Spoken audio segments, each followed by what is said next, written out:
Manchester United's main striker is no easy task. Just ask all the players who have struggled and failed over the last few seasons. So Benajmin Sesko has had a tough job on his hands, and criticism has never been more than a moment away in the media. However, Shesho deserves this video. He deserves to hear what I'm about to say, and there's a few things I want to get covered. So let me get started.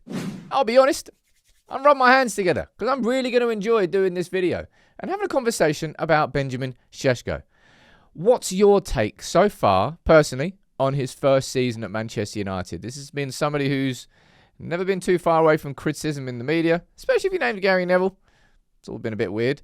I'm going to run through a few things that I've noticed, seen, and actually I want to speak about a comparison with Cunha at a certain point in Shesho and Cunha's first season, and overall, just speak about a player who is bang in form right now and is leading Manchester United, charging back up that table.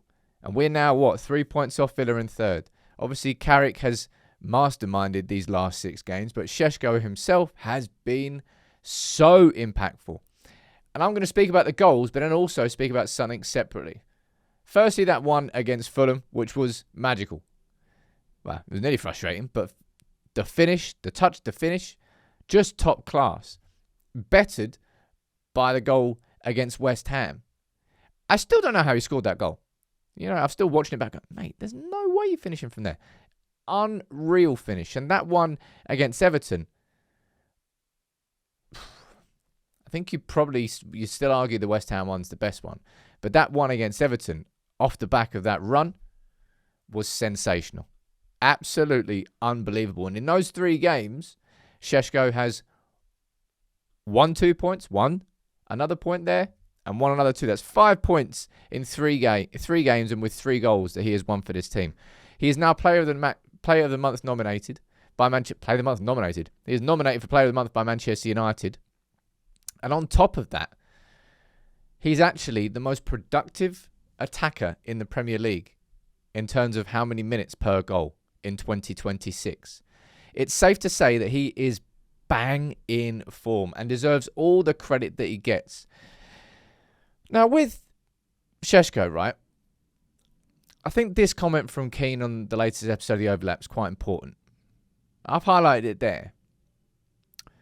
With Shesho, I've never looked at him so far at United and been frustrated with what I'm watching.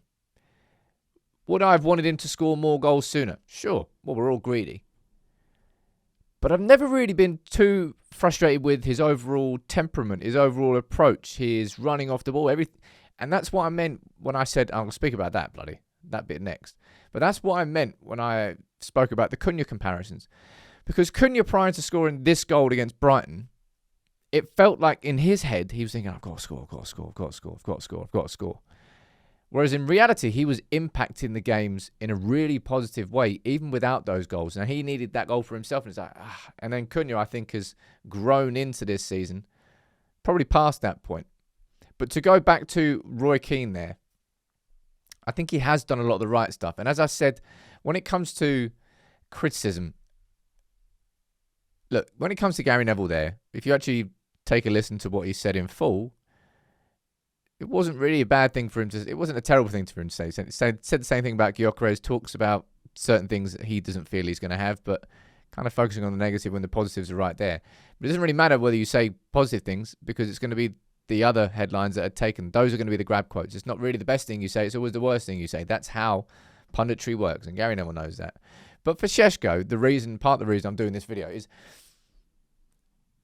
I think the thing I've been most impressed with him, and especially in this period under Carrick, has been his temperament. I've not seen one red flag at a time when he was left on the bench and had every right to be frustrated under Michael Carrick, right? All you're seeing is a manager who is managing his squad, getting the results, and a player who is delivering goals after goals after goals and game-changing goals. And it's just, that is probably the biggest compliment I'll give him. Manchester Evening News saying, look, he's hardly on social media, and he kind of strikes me as that person. Maybe he's not even seen Gary Neville's comments. But his temperament, I think, has been the best. Now, after the game against Everton, he spoke in the mix zone. I really like this quote that he said there, because I'm not even thinking about, I've got to start every single game, got to start this, got to start that. Because, when I get used, when I go on and when I play, I'll do my part for the team. We always speak about pressure being a privilege. It wasn't, not even us really, some certain players speak about it too. It feels like he properly embodies that. And I think that's what you've seen so far. Now, this is from a player who, if you want to rewind, this is where Manchester United, I think, were first linked with a move for Shesho. But instead, he stayed inside the Red Bull group, went from Salzburg, went to Leipzig, went for the half step. And I think that's really paid off, because look at him now.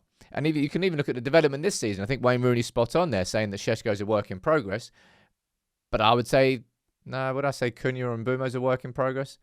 I suppose not in that sense, because they're in their top years. Shesho, on paper, is what? 4 years away from reaching that point where people go, right, now he's into his peak years. 4 or 5 years. And Senny, well, God knows how many years.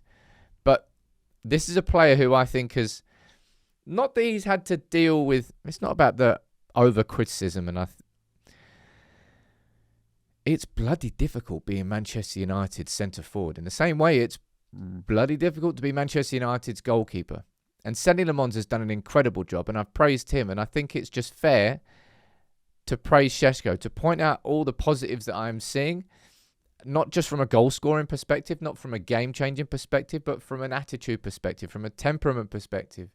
He really does strike me as an excellent player to coach, someone who gives everything in training, somebody who, even if he's left on the bench, he's not going to let that affect him. And I'll say the same thing about Cunha.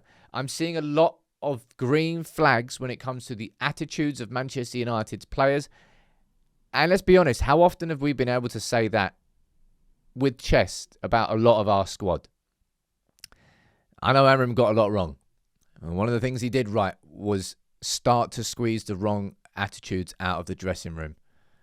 The self-indulgent attitudes that think about themselves first rather than the team they are playing for, the manager that they are playing for. Unless their needs were met, nothing else really mattered. That's not what Shesho has shown at any point. With those 3 goals, we're seeing different qualities. Pace, power, finishing, everything in those 3.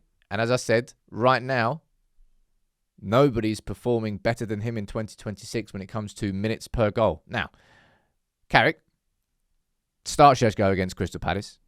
It's a given for me that he starts in that game. He deserves it. And also the game, the way it's going to play with Glasner, you know it's going to be a deep low block and they're going to be hit hard and direct. I think we need Shesho starting. I think he deserves to start, and he deserves this video. That's why I did it. Just keep doing what you're doing, lad. And isn't it refreshing that we can speak about all these 3 and Senny Lamons as well, the right attitudes coming into Manchester United, and how much of a difference it can make to your team?